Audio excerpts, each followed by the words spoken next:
He's not exactly your league, is he? Vincent laughed, loud enough for the whole table to hear. Everyone turned to stare. Melissa went pale. I sat there like a joke, watching my wife's boss publicly humiliate me, then wink at her like I wasn't even real. But it didn't end there. That night, Melissa showed me his texts. Dozens of them, offering private mentorship, calling me insecure for being threatened. I felt rage boiling under my skin, but I didn't explode. I took notes, tracked patterns, logged every move, because while Vincent played games in the spotlight, I built a quiet, airtight trap in the dark. He thought I'd stay humiliated. He had no idea who he'd just declared war on. And when he finally begged me to stop, it was already too late. My name is Brian Merrick, and I'm 45 years old. Each morning starts with black coffee and doc schedules in my logistics office, where I've built a life on precision and paper trails. My wife Melissa, a rising fashion designer, spreads her creative chaos across our dining table, while I watch our mortgage shrink year by year. Her new boss, Vincent Hale, carries himself like he owns the oxygen in every room. Expensive suits, dismissive nods to servers, and a smile that never reaches his eyes. My neighbor Carl, a retired attorney who made his name fighting corporate fraud, raises an eyebrow whenever Vincent's name comes up. 20 years of tracking shipping manifests has taught me that numbers tell true stories, even when people don't. But let me start from the beginning. Melissa's company dinners usually bored me silly, but this one felt different from the start. The restaurant screamed expensive, all crystal and white tablecloths under lighting soft enough to make everyone look airbrushed. My wife was radiant, showing off her latest designs to colleagues who actually seemed interested. For once, I thought, maybe I'd enjoy one of these things. Then Vincent Hale arrived, fashionably late of course, and the whole room shifted like a compass finding magnetic north. You know how some people just suck all the air out of a space? That was Vincent. He wore what looked like a month of my salary on his wrist, and believe me, everyone noticed. "Who needs a drink?" he announced, waving a platinum card at the nearest server. "The good stuff. None of that well whiskey nonsense." A quick glance at Melissa showed her beaming at his grand entrance. I kept my face neutral and sipped my water. Vincent dominated every conversation, each story louder than the last. Tales of Paris fashion weeks, celebrity clients, and deals closed over $1,000 bottles of wine. The table hung on his words, and I watched my wife's proud moment about her designs fade into background noise. Remember that feeling in high school when the cool kids let you sit at their table, but only so they could set up a joke? That's the vibe I got when Vincent suddenly turned his attention my way. He leaned across the table, designer suit perfectly creased, that oversized watch catching the light. "So, Brian," he said, voice carrying just enough to ensure everyone would hear, "how exactly did a logistics guy land a hottie like Melissa?" He paused, letting the question hang. "I mean, no offense, but you're not exactly her league, are you?" The table erupted in those awful little laughs people use when they want to side with power. My throat went dry. Melissa sat frozen beside me, color draining from her face. I could feel every eye at the table, watching, waiting to see how the blue-collar husband would react. I've moved enough freight to know that the heaviest loads need the steadiest hands. So I smiled, thin and professional, like I would at a difficult client, and took a deliberate sip of water. 20 years of reliability has its charms, I said quietly, noting how Sharon from accounting couldn't meet my eyes, how Thomas in marketing chuckled a little too hard. The dessert course crawled by. I cataloged every detail, who laughed, who looked away, who seemed uncomfortable. Force of habit, I guess. When you spend decades tracking shipments, you learn to document everything. Even Vincent's exact words got filed away in my mental ledger, along with the time, 9:47 p.m., and the way his signet ring caught the light as he gestured. Walking Melissa to our rideshare after dinner, I tasted something metallic where the tiramisu should have been. The night air felt wrong on my skin, like it had turned hostile. Melissa tried to say something, but I just squeezed her hand. What was there to say? Back home, lying in bed, I couldn't stop the replay. Every snicker, every sideways glance, every moment of that carefully orchestrated humiliation played on loop in my head. The sound of their laughter bounced around my skull like a brass bell in an empty church. I'd learned early in my career that rush jobs lead to mistakes. Moving freight takes planning, patience, and perfect timing. So I made myself breathe slow and steady, letting my logistics-trained mind do what it does best: observe, document, Analyze. Vincent Hale had just declared war, but he didn't know he was fighting a man who'd spent 20 years mastering the art of watching and waiting. The next morning hit different.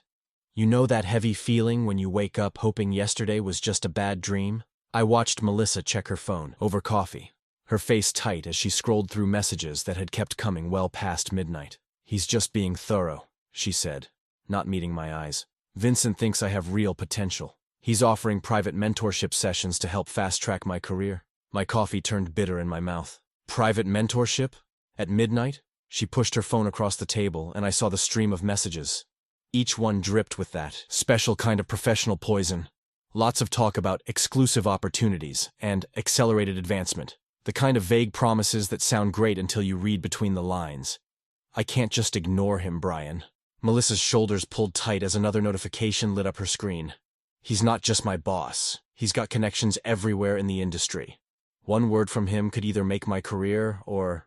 She let the sentence hang there, heavy as a loaded container. The kitchen felt smaller suddenly. 20 years of moving freight had taught me about pressure points and leverage. This wasn't mentorship. It was a classic squeeze play. Create pressure. Isolate the target. Then present yourself as the only solution.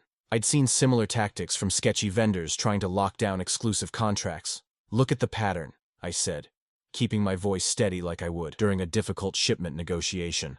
Late-night messages, private meetings, mixing professional pressure with personal comments.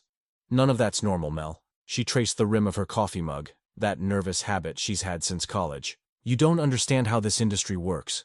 Everyone's connected. One bad word from someone like Vincent, and doors just close." My chest tightened. "In logistics, we have strict protocols about chain of custody.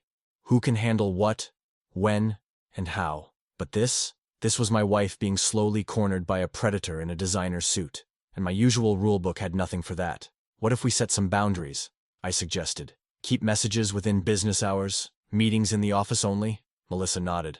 But I recognized that look. The same one I'd seen on junior staff agreeing to impossible deadlines just to end an uncomfortable conversation. I pulled out the small spiral notebook I use for tracking shipment details. Started logging message times, subject lines, meeting requests. Old habits die hard, and right now, those habits felt like the only solid ground I had. You can't fight what you can't measure, right? The day crawled by at work. I kept thinking about those messages, about Vincent's smirk at dinner, about how helpless I felt watching my wife navigate this minefield. Around 7, I made a decision. This kind of situation needed more than just my gut instincts. It needed experience. Carl was usually on his porch around this time, unwinding with his evening cigar. He'd handled corporate cases for 30 years before retiring.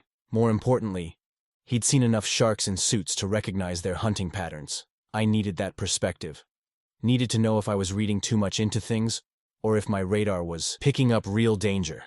Because right now, watching Melissa's phone light up our bedroom like some kind of warning beacon, I felt like a man watching storm clouds gather with no idea how bad the weather might get. Thing is, when you've spent as long as I have, making sure valuable cargo reaches its destination safely, you develop a sixth sense for threats, and everything about this situation was setting off alarms in my head.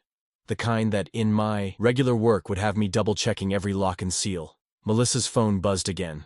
Another message. Another late-night opportunity from Vincent. I watched her face in the blue glow of the screen, saw the worry lines around her eyes, and felt that same cold knot from dinner growing in my gut. That evening, I crossed our small patch of lawn to Carl's porch, where the cherry glow of his cigar made a friendly beacon in the growing dark. Ever notice how some conversations feel heavier before they start? This was one of those. "Evening, Brian," Carl said, gesturing to the empty chair beside him. "You're looking like a man with something on his mind." I settled into the weathered Adirondack, pulled out my spiral notebook, and took a breath. "Remember that new boss I mentioned? Vincent Hale?" Carl's eyebrows lifted slightly. He'd spent 30 years reading people across conference tables and courtrooms. Nothing got past him. "The one with the watch worth more than my first car? What's he done?" I laid it all out. The dinner incident, the late-night messages, the private mentorship offers. Carl listened with that steady courtroom focus, occasionally nodding, never interrupting. When I showed him the notebook where I'd logged message times and meeting requests, his expression shifted from concerned to analytical. "Smart move. Keeping records," he said, flipping through my notes. Give me some specifics here. Dates? Who was present at meetings? Any written approvals for these after-hours contacts?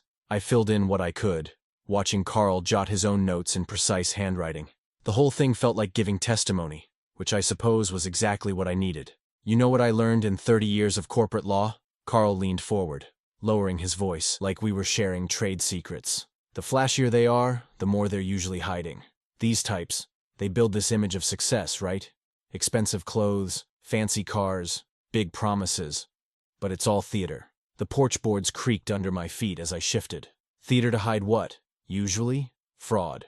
Carl's cigar traced patterns in the dark. They push everything through fast, create urgency, make everyone feel special and scared at the same time. Meanwhile, they're cooking books, padding expenses, running shell games with vendor contracts. The swaggers just smoke to hide the mirrors. Something clicked in my mind. All those years of tracking shipments, checking manifests, verifying chains of custody. I knew how to follow paper trails. So, what should I be looking for? Expense reports are usually the weak spot, Carl said. Travel reimbursements, client entertainment, consulting fees. These guys get sloppy when they think no one's watching. Public filings too. Sometimes the numbers don't match what they're selling to investors. The path ahead started clearing in my mind. No shouting matches, no dramatic confrontations. Just careful, methodical evidence gathering. The kind of work I'd been doing my whole career, just with different paperwork. If you can keep collecting clean evidence, dates, times, documents, I'll help review it, Carl offered. I still have access to some public records databases. Could run background checks, look at vendor lists, that sort of thing. But we need to stay quiet about it, I said, remembering every supplier who'd clammed up the moment they felt investigated. Exactly. Carl pointed his cigar at me for emphasis. Early confrontation burns sources. Right now, your advantage is he doesn't see you coming. Let's keep it that way until we have enough leverage to make noise worth our while. I thought about my dock workers, how the steady ones always outlasted the showboats. This could take time. Good things usually do. Carl's smile had an edge of experience to it. Patience beats passion in cases like this. Document everything, verify twice, build it brick by brick. Back home, I copied key folders to an external drive, anything that might show patterns or connections. Amazing how much you can't see from the outside until you start really looking. I kept my phone on silent, focused on the task at hand. Just before heading upstairs, I caught a glimpse of Melissa's phone lighting up again. Another unread message from Vincent. My jaw clenched.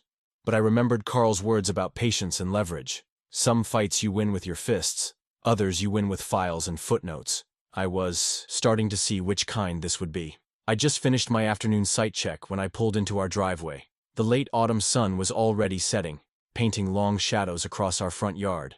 The moment I stepped inside, something felt off. Like when you walk into your warehouse and smell electrical smoke before you see the fire. Melissa was at the kitchen island, hunched over her laptop. A flight confirmation email glowed on the screen. You know that feeling when your gut knows something's wrong before your brain catches up? Yeah, that hit me hard. Hey, I said, setting my thermos down. What's that about? She straightened up, trying to sound casual but not quite hitting it. Vincent's organized a creative strategy retreat.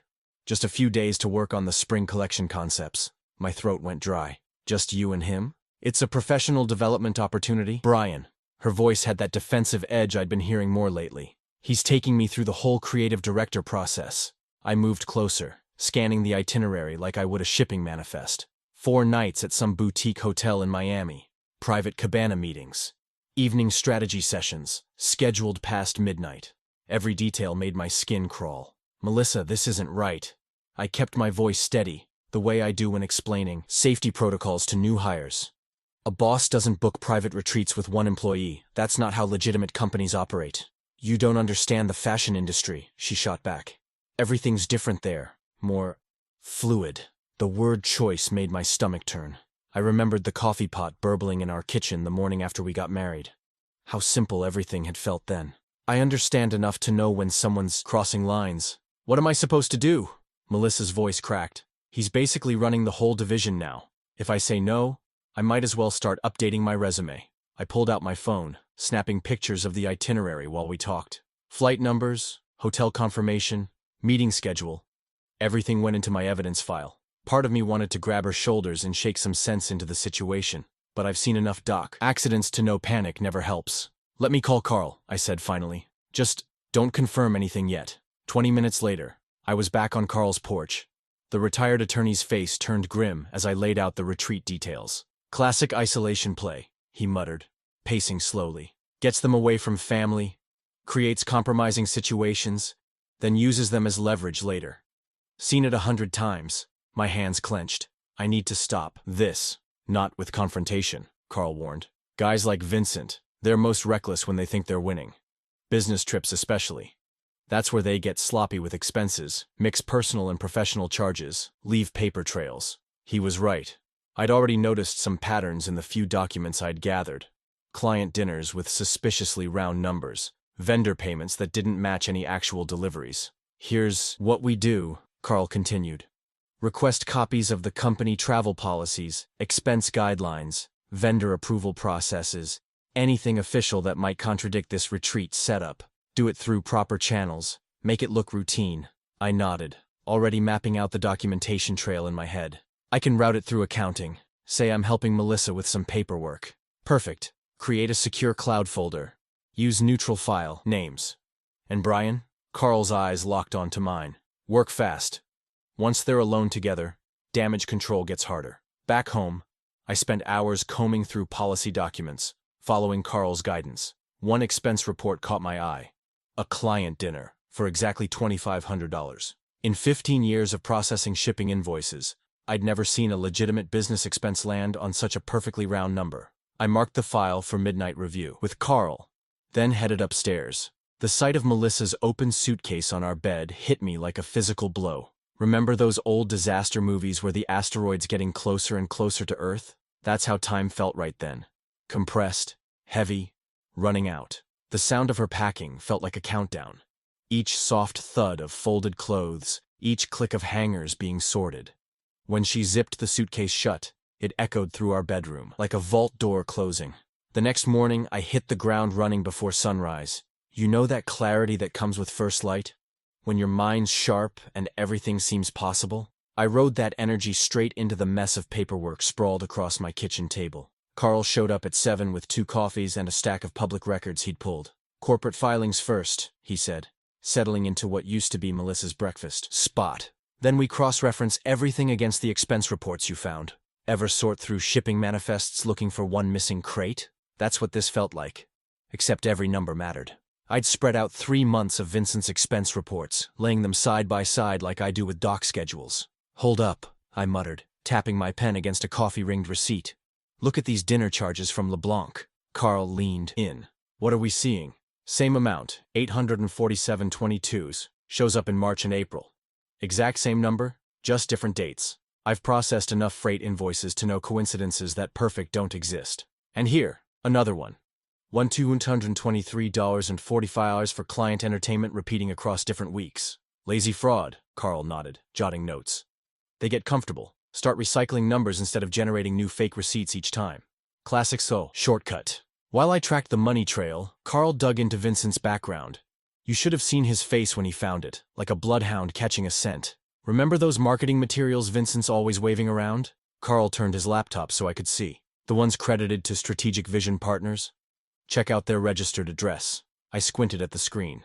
1456 Harbor Drive. Suite 300. The same suite. Different company. Name. My stomach did that flip you get when freight weights don't match the paperwork. Shell company, Carl explained.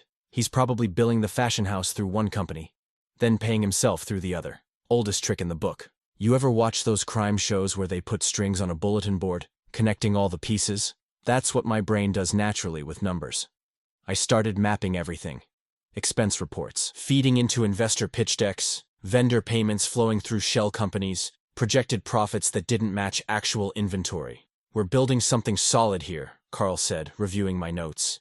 The kind of packet that makes auditors sit up straight. I thought about Melissa then. Really thought about her. The way she used to spread fabric swatches across our dining table, talking about textures and light. How her eyes lit up when she got her first design approved. I couldn't bring myself to believe she knew about any of this. We focus on Vincent, I told Carl. Keep Melissa's name clear of the documentation unless we find absolute proof she's involved. He nodded slowly. Smart. Trust breaks easier than it builds. We spent the afternoon organizing everything into a clean, professional packet. The kind that speaks for itself without needing dramatic accusations. Every duplicate receipt, every mismatched invoice, every shell company connection, laid out in simple, undeniable facts. I made 2 copies. One went into my fireproof safe at home, behind the old family photos and insurance papers. The other, I drove across town to my sister's house. "Keep this sealed," I told her, not explaining further. She's good that way, knows when not to ask questions. Back home, I heard Melissa upstairs, hangers clicking, as she packed for the retreat. 3 days until their flight. My hands wanted to shake, but I kept them steady, like when I'm signing off on hazardous cargo. We had the smoking gun, but would we have time to use it? I looked at the calendar, then at my growing file of evidence. Sometimes in logistics you have to choose between doing things fast and doing them right. But this time, I needed both. That evening, I laid out the documents across our kitchen table. The same spot where Melissa used to spread her fabric samples. The symmetry wasn't lost on me. My hands were steady as I arranged everything just like I would for a shipping audit. "Han, can we talk through something?" I kept my voice casual. You learn in logistics that tone matters as much as timing. She glanced up from her phone. "What's up?"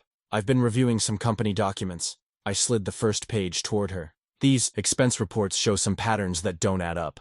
"You've been investigating my company?" Her shoulders tensed like I'd just accused her of theft. "Not investigating.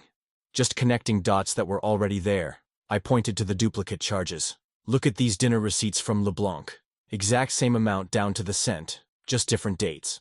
And here," I moved to the vendor documentation. "This marketing firm shares an address with—" "Stop." She held up her hand. "Just stop. You're really reaching here, Brian. You know that moment when a forklift's load starts to shift? That sick feeling in your gut? That's what hit me then. These aren't reaches, Mel. The numbers don't lie." I pulled out the shell company evidence. "Vincent's running consultancy fees through—" "Vincent?" She pushed back from the table. "So that's what this is about? This is about fraud, plain and simple." My voice stayed level, though my chest felt tight. "The same numbers repeating in different months. Shell companies at shared addresses. You're jealous." She wasn't asking. "You've been jealous since that dinner. And now you're trying to build some conspiracy because you can't handle that I'm succeeding. Remember what I said about the forklift load shifting? Now it was falling. This has nothing to do with jealousy." I spread more papers out, fighting to keep my hands from shaking. "Look at the dates, the amounts. It's all here in black and white." But she wasn't looking at the papers anymore. She was heading upstairs, and I knew what came next. When she came down with her overnight bag, I felt my throat close up. "The retreat is happening," she said, zipping the bag. "I need this opportunity, and I won't let your insecurities ruin it." Part of me wanted to beg, to grab her hand and plead my case until she understood. But I remembered Vincent's smirk across that dinner table. His words, "You're not good enough for this, Hottie." Begging would only prove him right. Instead, I nodded once. Dignity matters most when everything else is slipping away. I heard myself say, "Let me help you with that bag." The walk to the door felt like miles.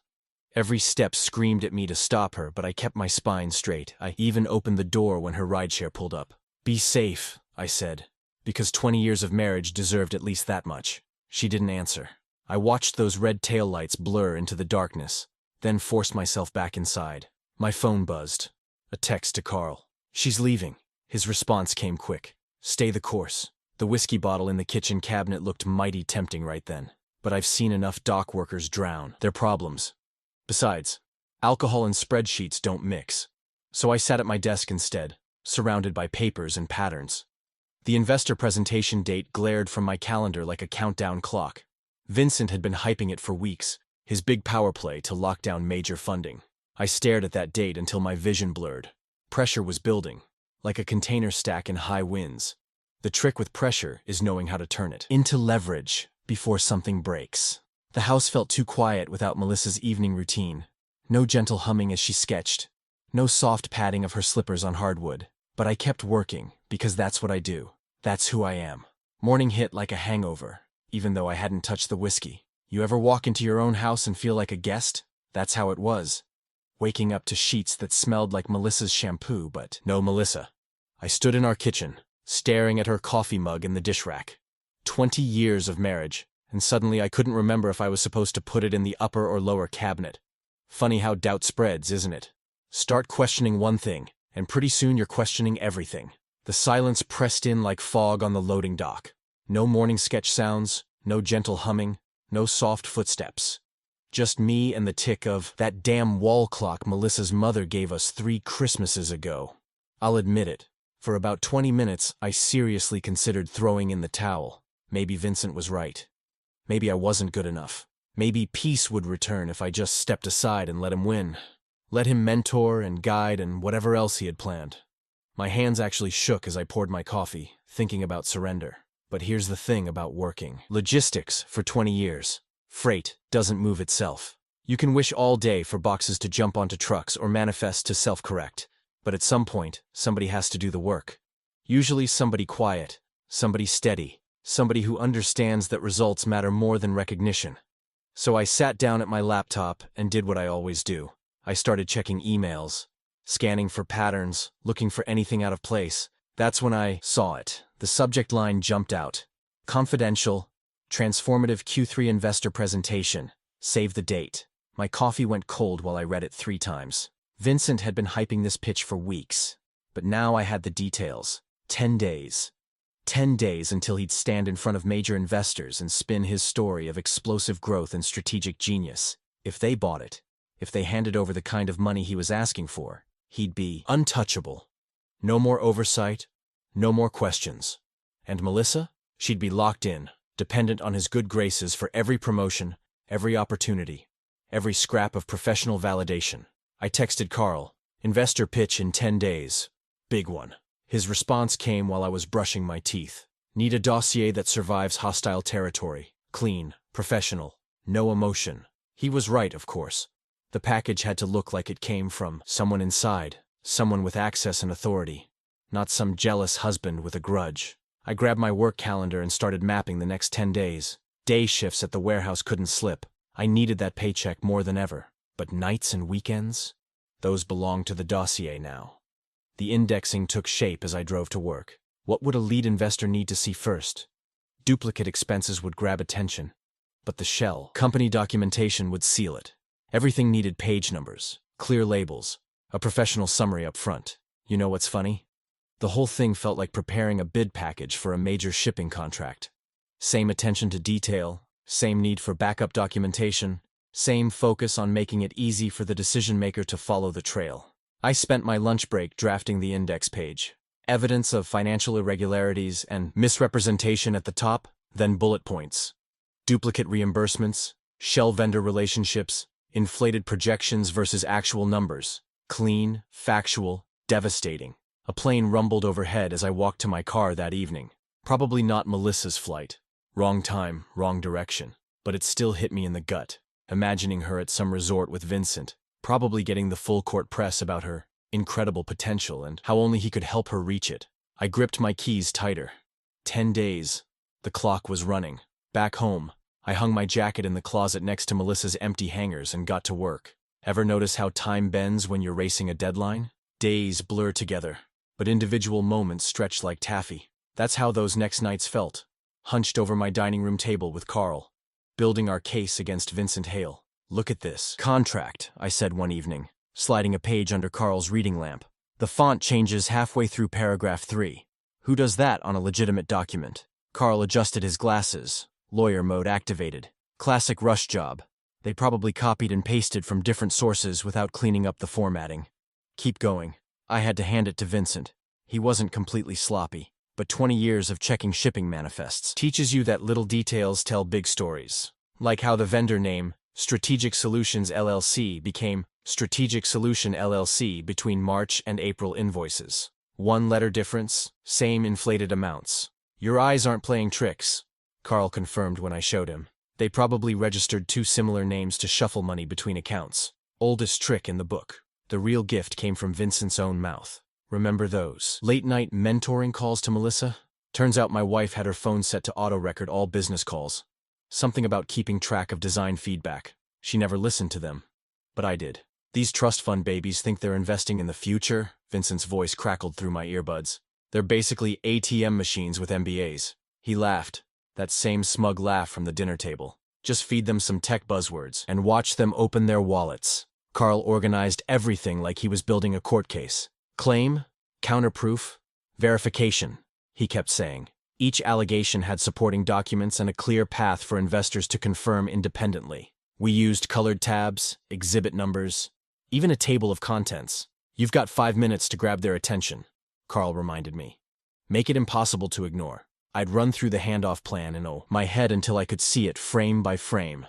Enter lobby, flash visitor badge, pocket it after scan, blend with the coffee crowd, spot the lead investor, some guy named Harrison based on the RSVP list, and make the pass. Like handing off a shipping manifest, I told myself.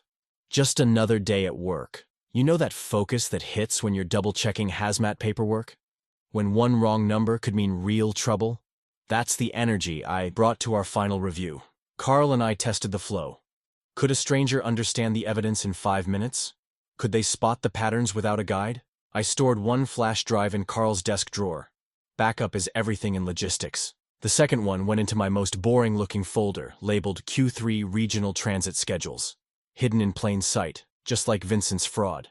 The presentation venue was one of those glass and steel buildings downtown. I studied the floor plan during lunch breaks, marking emergency stairs and service elevators. Not that I expected trouble, but backup routes are second nature in my line of work. Sleep came in weird chunks. 90 minutes here, 2 hours there. I'd jolt awake, scribble a note about some detail we might have missed, then drift off again. Melissa's photo watched from the nightstand. The one from our anniversary trip to the coast, before Vincent Hale invaded our lives. Her smile looked different then. Real. My phone buzzed with a calendar alert while I was making coffee. Investor presentation. 9 a.m. tomorrow. 10 days of preparation came down to the next 12 hours. Remember that feeling when you're about to start a big warehouse inspection? That mix of confidence in your preparation and awareness that anything could go wrong? That's where I was, standing in my kitchen, staring at the notification. Carl texted, "Materials ready?" I glanced at the folder sitting by my keys. "Locked and loaded. Sleep tonight," he wrote back. "Clear head tomorrow." Right. Sleep. Like that was going to happen. I walked through the quiet house one more time, checking every exhibit number, every tab, every supporting document.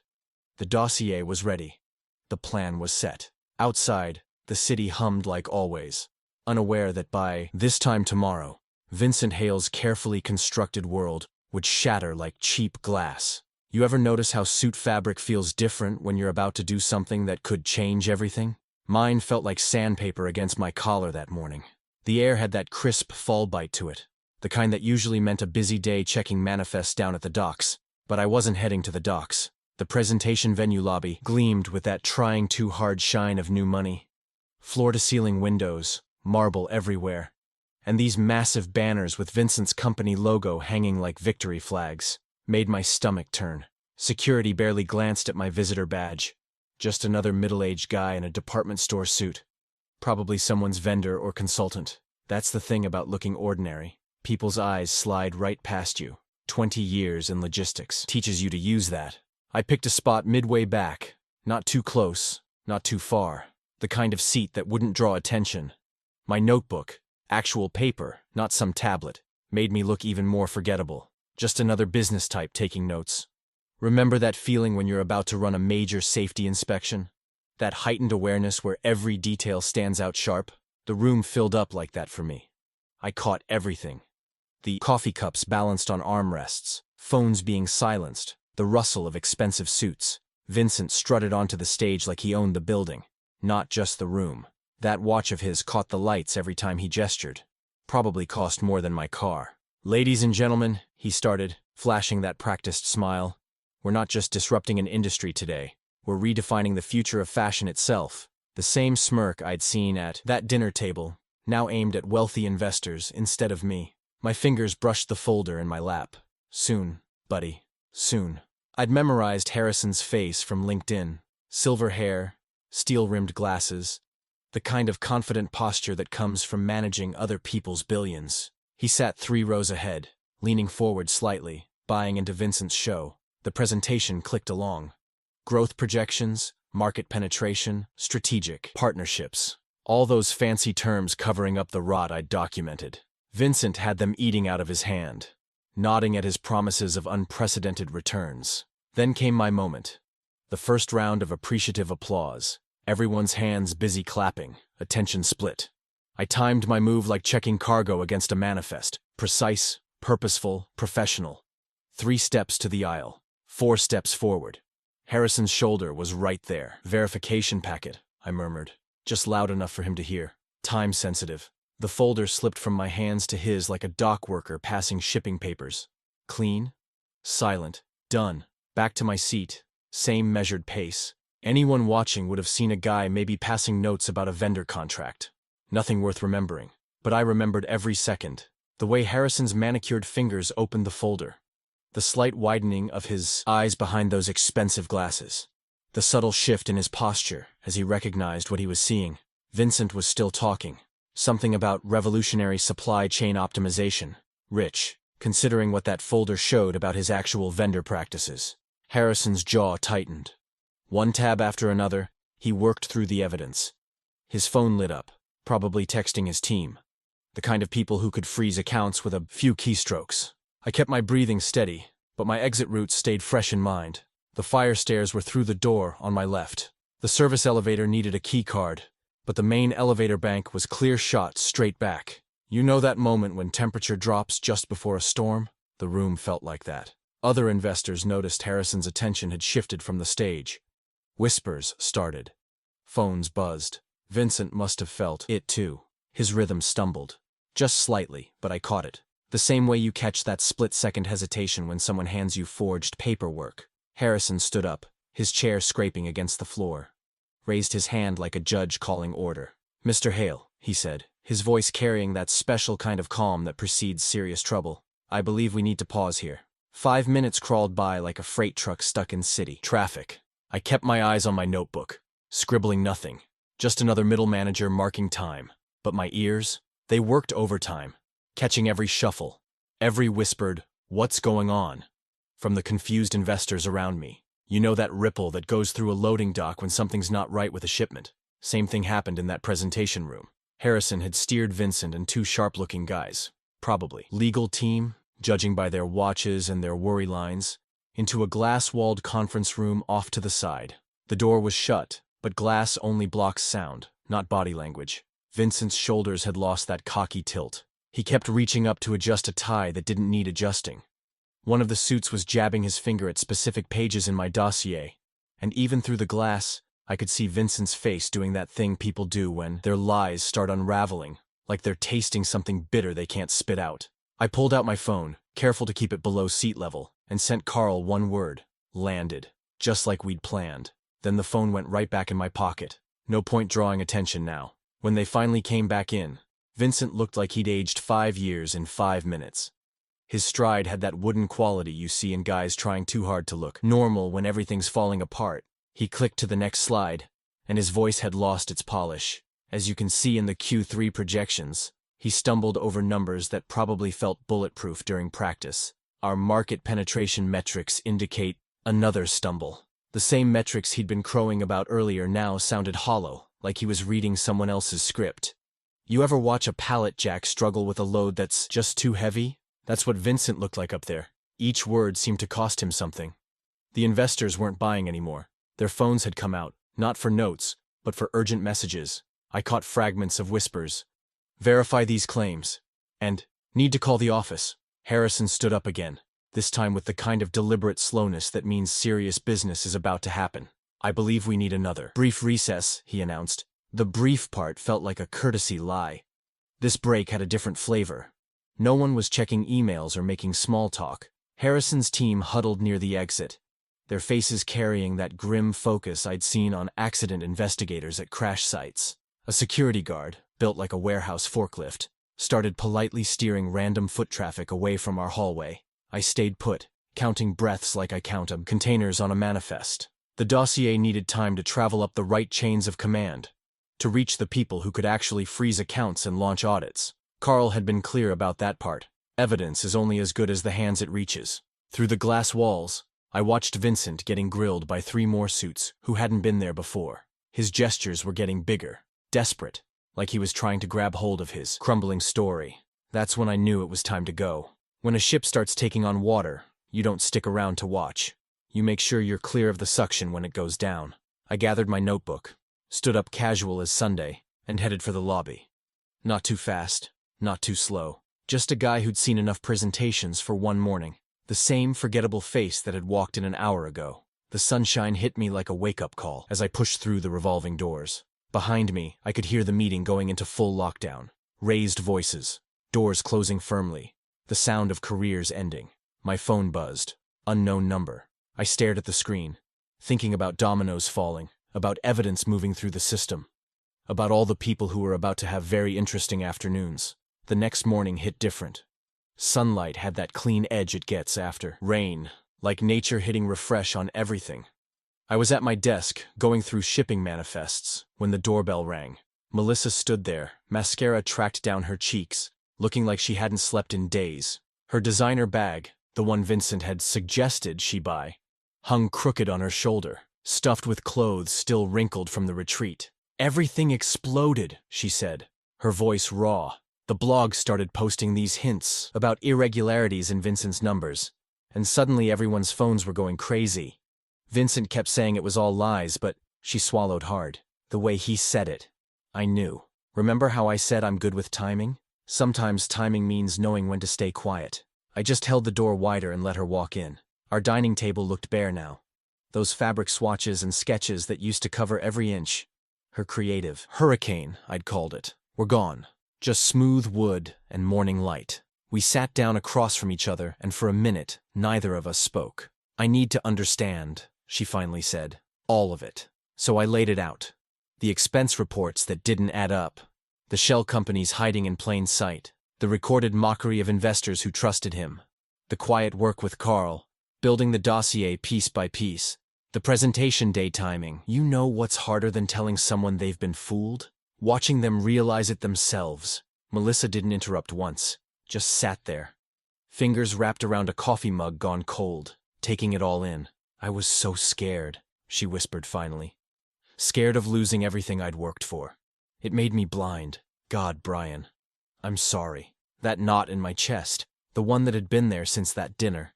Since, "You're not good enough for this, Hottie," it didn't exactly disappear. But it loosened enough to let me breathe proper again. My phone buzzed. That same unknown number from yesterday. This time I answered. "Mr. Merrick?" Harrison's voice, clipped and formal. "We need a detailed statement regarding chain of custody for the materials you provided. Dates, sources, verification methods. Our legal team will require it for the regulatory filing." "I can do that," I said, keeping my voice steady. "Just another manifest to track, really. I'll prepare a complete timeline with supporting documentation." After I hung up, Melissa looked at me hard. Should we worry about Vincent retaliating?" I shook my head. "This isn't about personalities anymore. Once regulators get involved, they only care about paper trails. Real ones, not the kind Vincent made up. Every document in that dossier has timestamps, digital, signatures, authentication paths. You can't argue with clean records." I sent Carl a quick text. "Statement draft tonight?" His response came back instant. "Whatever happens next," I told Melissa. "We handle it the same way we handled this. Calm, precise, by the book." My phone pinged with a news alert. One of the industry blogs had just posted a longer teaser about tomorrow's expose. The headline asked more questions than it answered, but that's how these things work. First the ripples, then the waves. Melissa reached across the table and took my hand. Her grip was stronger than I expected. 2 days crawled by like freight through customs. Steady progress, but you feel every minute. I'd gone through the dossier materials so many times, my fingers could find any page blindfolded. Each exhibit got its own verification path, neat as a shipping manifest. You ever notice how the biggest moments tend to happen on the most ordinary mornings? I was at my desk, sipping coffee from that chipped mug Melissa gave me years ago. The one with "World's Most Patient Logistics Manager" printed on it. When the emails started landing. First came the confirmation from Harrison's legal team. Chain of custody received and verified. Simple as that. Then I copied the whole package to 3 different regulatory bodies, using the secure portals Carl had identified. No flourishes, no commentary. Just facts arranged in clean rows, like pallets stacked for inspection. "Now we wait," Carl had said the night before. But not for long. He wasn't wrong.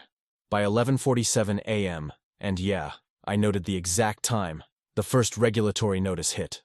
Emergency freeze on all company accounts pending investigation. I heard Melissa's sharp intake of breath from across the room when the news alert popped up on her phone. Is this… she started. I nodded. Just the first domino. Remember what I said about timing? By dinner, Vincent's investors weren't just walking away. They were running. Default notices flew like autumn leaves.